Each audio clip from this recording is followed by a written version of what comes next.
G'day, Ben from Melbourne here, and today I'm going to jump on Little Stevie from All the World's Stages thread from a little while back. The one which was I have never owned a record by these artists thread. Now, a lot of people, I've seen these and they've been very, not that I don't like them, I've just never got around to getting any of their albums. No disrespect, and all that kind of jive. But I haven't got these records because I hate them. Yeah, I'm going there. And put my nicest, ugliest shirt on so I can be a easy target for all you people who are easily offended. But I have permission to do this off none other than VC authority, Chris Prophy. That's right, the profilator, the human prophylactic Chris Prophy of the VC. Here's the evidence.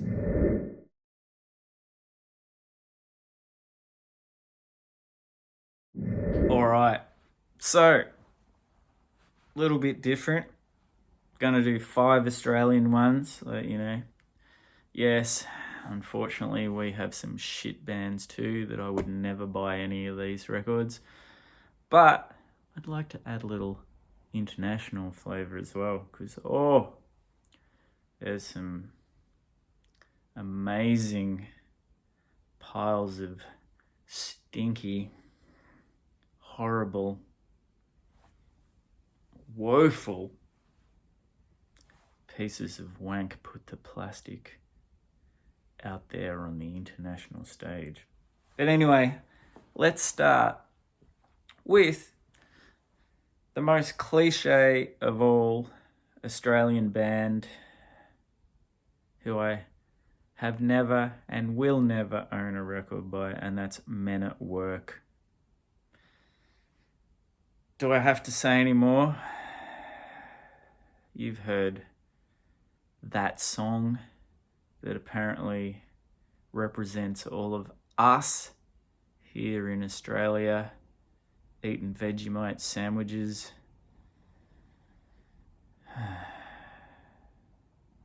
I don't know. I don't know what to say. Colin Hayes speaks with a Scottish accent. How can they represent us? Anyway, enough of that. Next, who I don't have anything of and never will, is INXS. Can't stand him. Michael Hutchence and his, I want to be Jim Morrison, but I'm in a pop band, but I'm crying out for credibility. It's just a bit sad to me. And, the whole, you know what I mean? What a way to go. All right. Our neighbours aren't safe. This is made up of a New Zealander and a couple of Australians. The god-awful Crowded House. Hugely successful and hugely hated by me. So, yeah, just sappy, syrupy shit that I'm not interested in. Now, sorry, Gary from Physical Format Rock and Roll. I know you love this person, but her crimes against music include Grease and Xanadu, and I think you all know who I'm talking about, and that is Olivia Newton-John, and Physical's not that much better. Lastly, let's get down with the kids.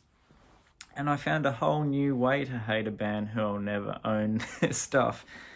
Didn't even know they were Australian, actually, and that's that 5 Seconds of Summer. Apparently they had a big hit in the US. They're like pop punk.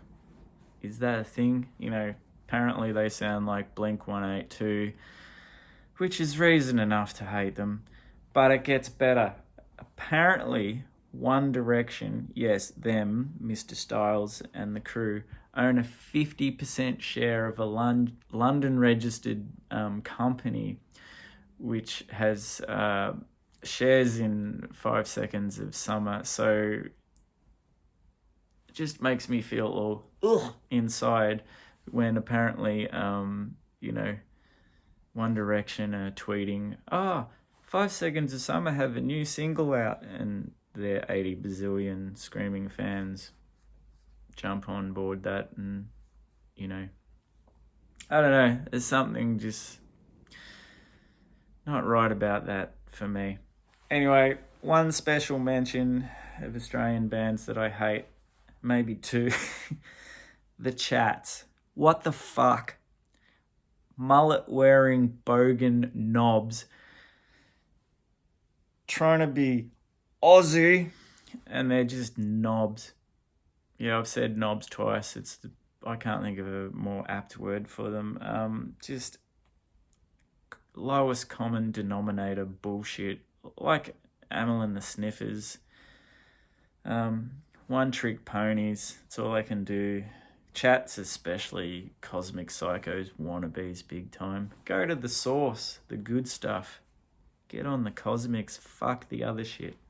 Right, now into the international flavour.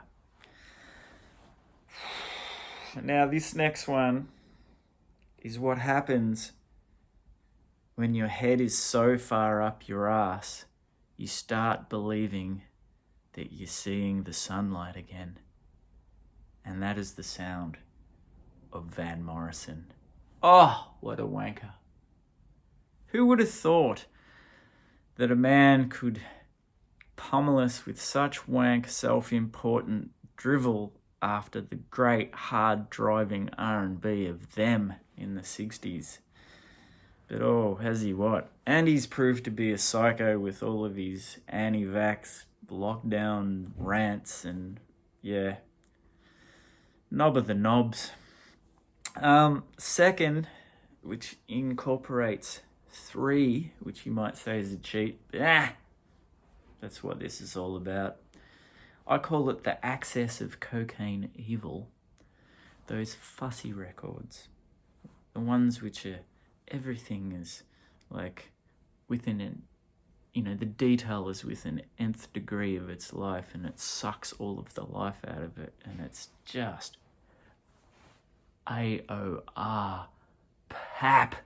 And that is Steely Dan, the Eagles, and Fleetwood Mac. Fuck them all. That's all I'm going to say about that. Now, this next one is for my friend Garage Geek and Richard McCook, and they know this already.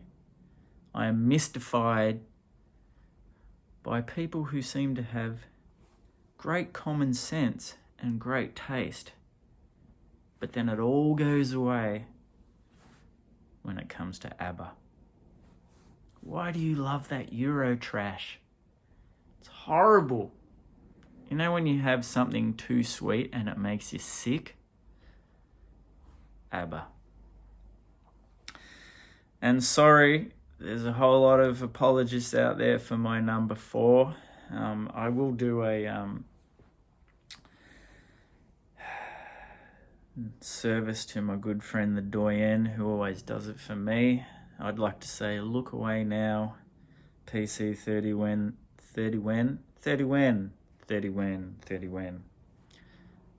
PC 31, the Vinyl Policeman, please look away now, Mr. Doyen of the box set, because next, Elton John.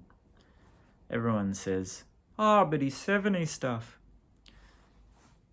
Crocodile Rock, Philadelphia Freedom, that Kiki D duet. Come on, people.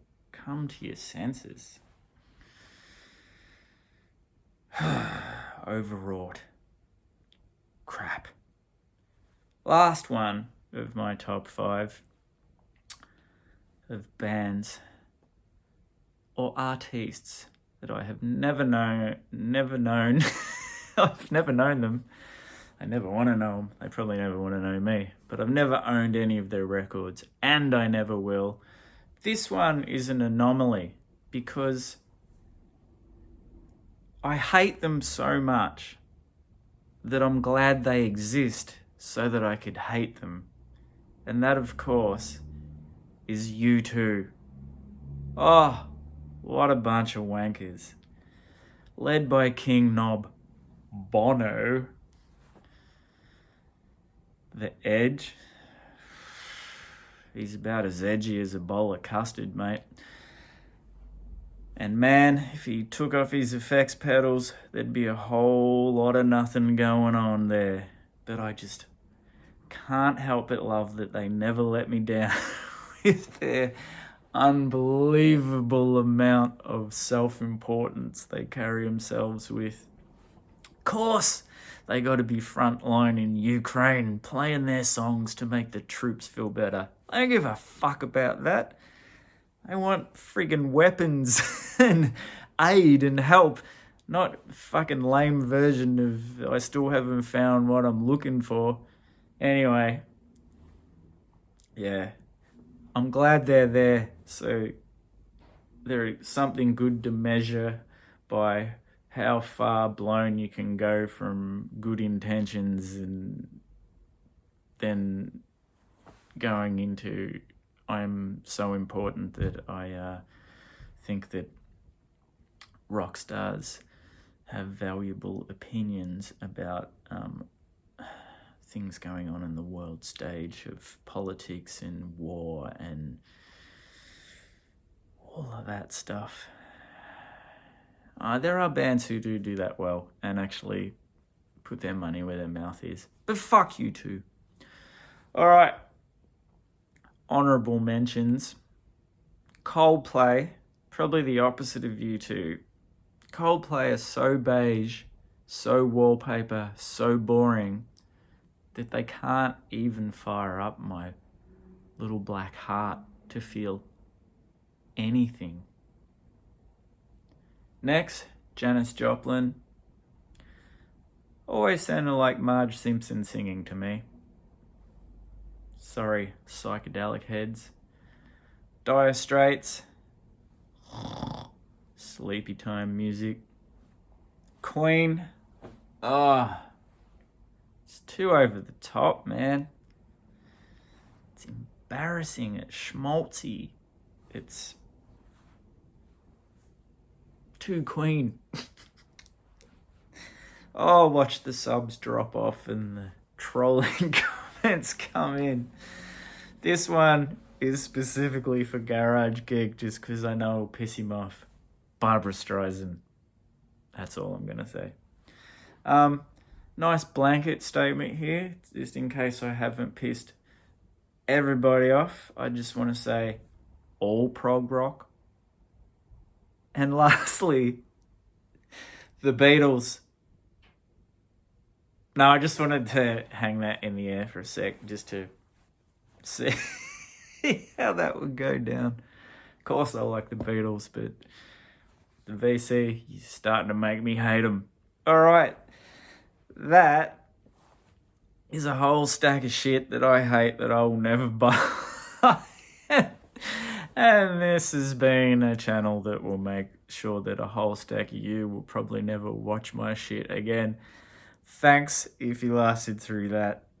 Chris Prophy, you got a lot to answer for. See ya.